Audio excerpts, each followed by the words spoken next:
కొన్ని నియోజకవర్గాలలో అత్యాశకు పోయి నేను చెప్పినప్పుడు అప్పుడు మంది మాటలు పట్టుకొని మారమానం పోతే మళ్ళీ వరకు ఇల్లు కాలిపోతారు.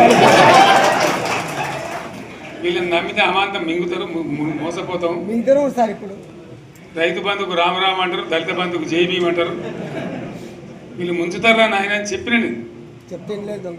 ఆయన వాడు తులం బంగారం ఇస్తా, నీకు ఏంటి నీకు బంగారం వడ్డానం పెడతాను కానీ ఆయన నమ్మి ఏమో మీ సంగతి ఎంతో చూద్దామని ఆయన వేసారు. వేసాను ఇరుకపోయారు, బావిలో పడ్డారు, అయిపోయి ఉన్నాయి అన్ని మీకు. ఇప్పుడు మళ్ళీ మొదటికి వచ్చానా కైలాసం ఆడలో పెద్ద పంపించినట్టు అయింది మళ్ళీ, అంతే కదా. ఆలోచన లేకుండా ఎటు పడితే అటు ఎవడో ఏదో చెప్తే నమ్మి ఓట్లేస్తే ఏమైంది అనేది ఒక మంచి గుణపాఠం ఇది తెలంగాణ.